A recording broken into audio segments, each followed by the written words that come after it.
ആകാശവാണി. നമസ്കാരം. പ്രത്യേക വാർത്താ ബുള്ളറ്റിൻ വായിക്കുന്നത് ഗോപകുമാർ.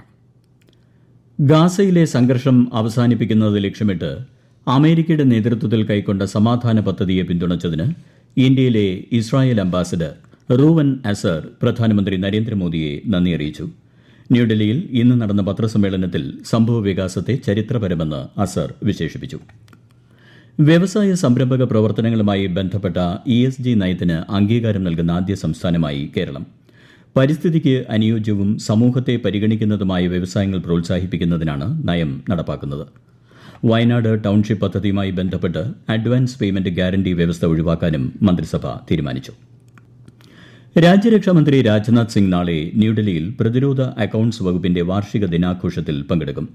പ്രതിരോധ മന്ത്രാലയത്തിന്റെ പരിഷ്കാര വർഷത്തോടനുബന്ധിച്ച് controller general of defence accounts CGDAയുടെ സ്ഥാപനശേഷി ശക്തിപ്പെടുത്തുക തുടങ്ങിയവ ലക്ഷ്യമിട്ടുള്ള പുതിയ പ്രസിദ്ധീകരണങ്ങളുടെ ഒരു പരമ്പര കേന്ദ്രമന്ത്രി പുറത്തിറക്കും.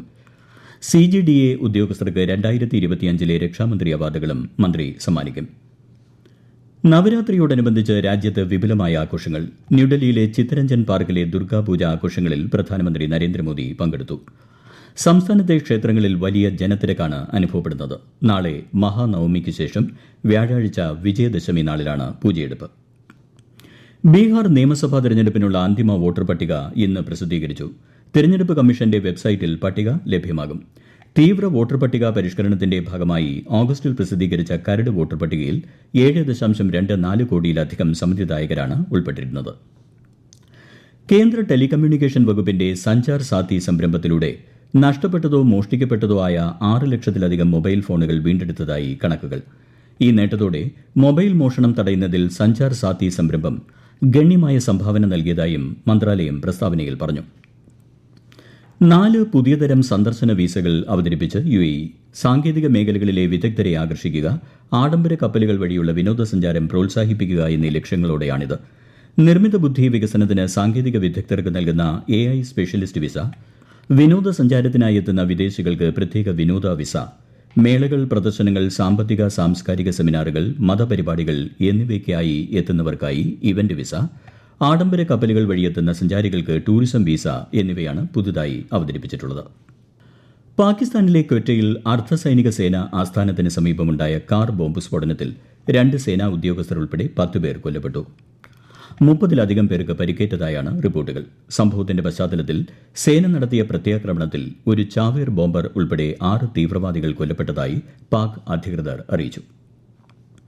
വിയറ്റ്നാമിൽ ബുവാലോയ് ചുഴലിക്കാറ്റിൽ മരിച്ചവരുടെ എണ്ണം 26 ഉയർന്നു. 22 പേരെ കാണാതായിട്ടുണ്ട്.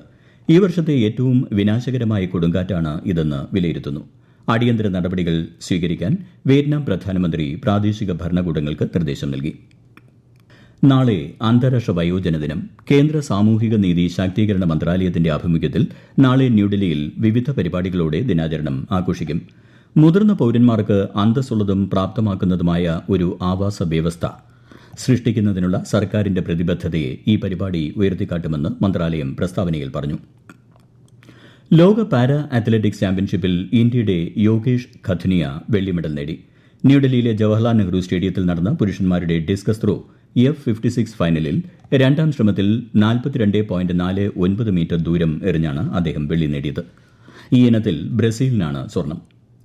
ശബരിമല ക്ഷേത്രത്തിലെ എല്ലാ വിലപിടിപ്പുള്ള വസ്തുക്കളുടെയും മൂല്യം നിർണ്ണയിക്കുന്നതിനായി മുൻ ഹൈക്കോടതി ജഡ്ജി KT ശങ്കരനെ ചുമതലപ്പെടുത്തി കേരള ഹൈക്കോടതി.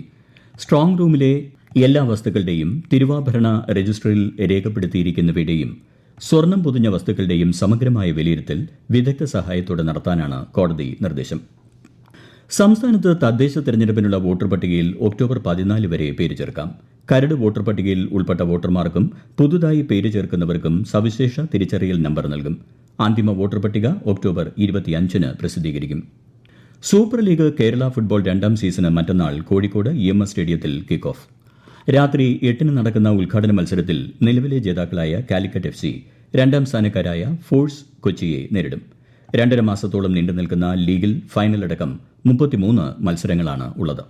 പ്രത്യേക വാർത്താ ബുള്ളറ്റിൻ കഴിഞ്ഞു. അടുത്ത വാർത്താ പ്രക്ഷേപണം നാളെ രാവിലെ 6:45.